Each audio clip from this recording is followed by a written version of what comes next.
So kids really do love stories, and Anne mentioned Gabriel and Maeve.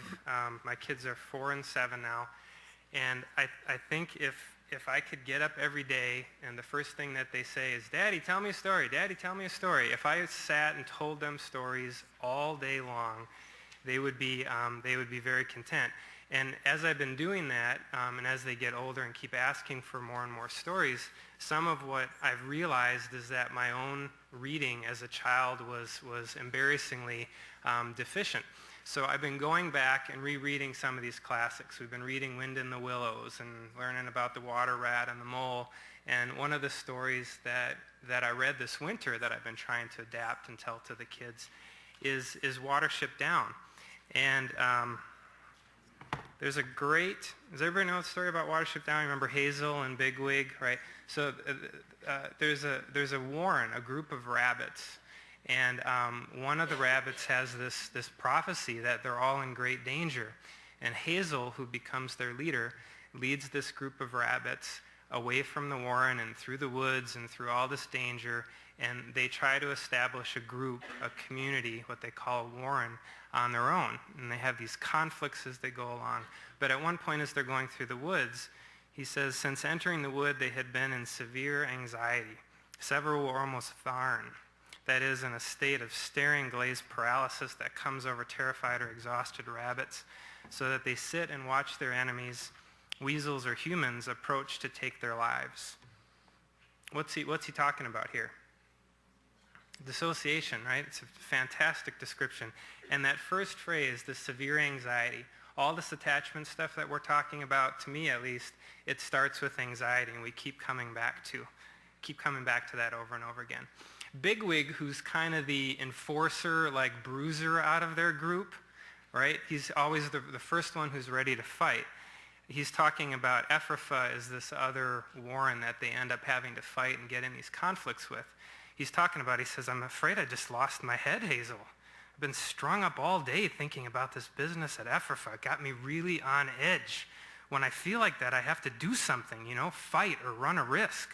I thought if I could make that fox look like a fool, I wouldn't feel so worried about the other thing. What's more, it worked. I feel a lot better now. Bigwig shows an amazing amount of self-awareness that most of the kids that we work with typically don't show. They're not able to sort of narrate and describe their own experiences and perceptions of things in quite as much detail. But that's hyperarousal right there. And some of what I keep thinking about more and more with this stuff is Bruce Perry talks a lot about the hyperarousal dissociation continuum. More and more, I keep thinking about this as there's this core of fear and anxiety that's very much based in the early attachment experiences that gets manifested in different ways. For some kids, it comes out in more of an internalizing, dissociative kind of way. For some kids, it ends up coming out in more of a hyper-reactive, behavioral, externalizing kind of way. But it starts with that core fear and anxiety about relationships and those worries that are at the heart of it. So the kids that we're working with at Washburn's Day Treatment Program are young. These are 3-year-olds through 3rd graders who've already early in their life experienced very profound disruptions in their early caregiving or attachment relationships. About half of the preschoolers, this blows me away every time I look at this, about half of them are not living with their biological parents anymore. And they've mainly been removed due to abuse or neglect. So this is really the group of kids that we're talking about. And the big thing talking about those first 2 slides that we see over and over again is as kids experience repeated ongoing either traumatic events or disruptions in their care, those state experiences, those either whatever you want to call them, fight or flight, dissociative, hyper-aroused response tend to become traits. States become traits. So those immediate reactions that are adaptive in the moment tend to really become how the child lives and functions in the world. So I'm going to talk about a couple ideas really quick, but there's 3 stories that I want to tell to try to represent or describe what we do. The Watership Down is the first one, and then there's 2 cases that I want to talk about that I hope will give a sense of how we try to apply this stuff. Okay, this thing about perceptions has come up a lot, so I'm going to just mention this. a lot of times what tends to happen with kids is that these moments of feeling afraid or scared become very globalized and broad and really become how they tend to perceive what's happening to them in the moment, but also what they really expect is going to happen. So adults are scary and dangerous. If they get close, they'll hurt you. Some of this explains why when a new child comes into the room or when a new intern or therapist starts, they'll sometimes come up to a child who's kind of twitchy or who's new, and they'll put a hand on their shoulder and say, "Hey, how are you doing?" And how does the kid react? "Get off of me! Why are you hitting me?" These very intense reactions because their expectation is so powerful that they're going to get hurt. All right. So this is the one thing that it kind of all comes down to for me. And this is a lot of what Ann has talked about and the other speakers have talked about is that it's not a causal, linear kind of process. All of this stuff is back and forth. It's all very dynamic and interactive, and it's all very relationship-based. So what we tend to see happen is that these state experiences that the child has, where they get overwhelmed with their own feelings or their own fear, become traits, right? They become an entrenched pattern, okay? What tends to happen, though, is that as that starts to become a trait, they then start to create that in the environment around them, right? And that's where you see those disruptions start to happen. We've talked a lot about how external experiences and external relationships start to impact the child's own internal state. But then as that starts to become more of their pattern, they tend to project it out, and it really creates this kind of cycle. Okay. So I think the core of what we're talking about doing, and I want to talk about two examples that talk about how to do the same kind of process or the same kind of idea, but in two very different ways. A lot of this, what this is about, is trying to watch the patterns and observe what's going on in the child's, not just their behavior, but in how they tend to be perceiving situations and how they tend to be experiencing relationships. First with you, either as their therapist or their teacher, and with other kids in a group if you're working within a group setting, or individually. Watching those things and then trying to get at what's underneath driving that. And then as Ann was just talking about, how to bring that to the surface and create these new repeated experiences that things can be different. Okay. So the first story that I want to tell you about is a boy that I worked with several years ago who, same stories that we've been talking about, parental mental illness and drug abuse, and mom was in and out of the picture and all this stuff. Dad had not been around early on. When he first came to us, he had gotten suspended just over and over again. He was about 7 when he first came. And there were several siblings that were scattered all around. He was living with a couple other siblings and his dad. Dad had really pulled it together, was working third shift, but the problem was that this boy, who I'll just call Bill, kept getting kicked out of school. And Dad kept having to come to school when he was trying to sleep and pick him up. Now, the first thing that we've seen a lot of is that we can do all kinds of work with kids individually, but if the external environment is not supportive and the external relationships and supports aren't there, it can kind of all come crashing down. So a lot of what we did, a lot of the work in this case is helping to take what we're doing and then find other partners in the community where the kid's going to be longer term, and helping to finesse that so the child winds up with other people who are going to be sympathetic or who are going to be able to respond in similar ways.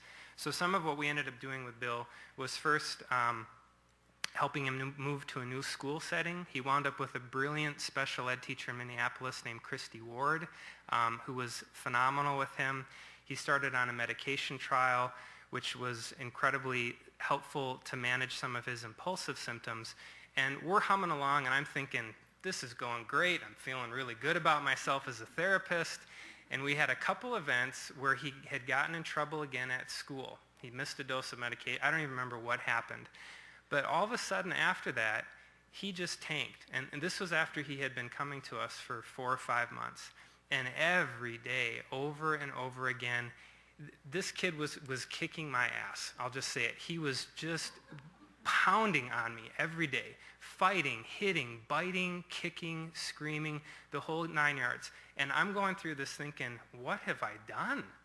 You know, I'm thinking we've got the school in line, we've got the medication in line, we've got all this, it's going great, we're on track, and yet this keeps happening. And every day I kept trying to get at, Bill, what's going on? Something has just changed. I don't get it. I don't get it. This kept happening over and over again, and he wasn't able to talk about it. And when I talked about it with Dad, we weren't able to really get at what was going on. So we kept trying to put these pieces together. Is it something at school? Is it something at home? Is it something that's happening in the group? Nothing. And then after one particularly difficult and humiliating day of being kicked on and spit on and all that stuff, I ended up having to drive him home because he couldn't ride on the bus. And as we were driving home, he said, my dad's been telling me that if I don't shape up, he's going to have to get rid of me. And so my heart starts racing, and I'm driving home thinking, holy cow, what's going on with this? And I said, Bill, we need to talk about this when we get you home. And I said, can you tell me again, how's your dad been saying this? What did he say to you? And he repeated it again. And I was really scared. I was scared because I liked this dad a lot, and I was worried how he was going to respond to this. I was scared that I didn't know what was going to happen if I brought this up. But we got to his home and went inside, and his dad was a bit upset and worried because he had been flipping out again. And we got to the home and sat down, and I always referred to him as Mr., I'll just call him Mr. Bill so we don't have to use last names, but to the dad, said, when we were driving home today, said, I know that Bill really, really loves you and respects you, and when he's with you, you help to settle him, right? And today when we were driving home, he said that you had been telling him that if he keeps acting up like this, he's going to have to leave. And I said, I think that because he loves you so much, that's making him really, really scared. It's making him terrified that he's going to lose you. And I think that might be some of what's going on with his behavior. And so first of it was just saying, is this what you've been saying to him? And Dad, to his credit, was able to say, he said, yeah, I'm so worried that he's not going to do well and that he's going to keep getting kicked out of school. And I didn't know what else to say to him. So I thought if I told him that he needed to shape up, that fear would kind of help him stay in line. And instead, it was coming from a good place from Dad, but what that was really doing was making him so terrified that he kept acting out in this way. So the next part of the conversation then was talking with Dad and saying, I get what you're talking about, but if Bill is going to keep making progress, he has to know that you're going to be there for him. And we talked about, if you really feel like you can't take care of him, let's talk about that. But if that's not what you want to do, then we need to come up with a different way of talking about this with him. So Dad was able to be very reassuring to Bill, let him know that he was not going to do that, and then we were able to come up with a different plan. And that was one of those times where 2 months of living hell really just disappeared once Bill really felt and believed that story was true, the story that we were able to talk about with he and Dad and I together. And after that, he settled down. Somebody asked earlier, can these kids really be healed? Does this stuff ever really go away? I think that Bill will continue to have some of these kind of cycles all through his life, and at least through his adolescence. But the more that they have a foundation of knowing that when if they can trust adults to talk to or do some of these other things, the better off that they're going to be. Okay, so a lot of this is identifying some of those, whatever those unconscious patterns are or those underlying feelings, and then how to bring them to the surface and help them be resolved. So the big thing that we've talked about in the shift that we've really made in our day treatment program that Anne's been very instrumental with is moving away from, if you look at school programs or a lot of the descriptors about things, it emphasizes the behavior, that they're kids with serious emotional and behavioral problems, or they're severely emotionally and behaviorally disturbed kids. And we've really looked at it more as working with children who've experienced profound early attachment disruptions and early complex trauma. And the thing that we keep coming back to over and over again is that core experience of fear and anxiety that's underneath that. And that a big part of treatment is attending to that and trying not to get distracted or too caught up or too reactive to the chaotic, difficult, challenging behavior that goes on, but get at the underlying emotion and helping to resolve that. So one last quote from Watership Down. This is talking about Hazel, and toward the end of the book, how he had kind of become this leader of this group of rabbits. And what they said was, he was simply the one through whom a strong feeling latent throughout the warren had come to the surface. And to me, this describes the therapeutic process as well as anything else. A lot of this is about helping this stuff come to the surface. So one other, 2 minutes. I was looking for the time cards in the back. I'll keep this one really, really short. A similar thing, but a very different presentation.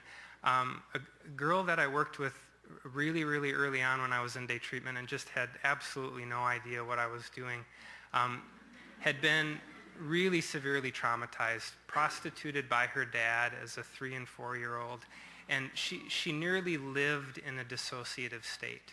I mean, I could see her sitting in the group and constantly just being gone, and then she'd come back momentarily and she'd be gone again.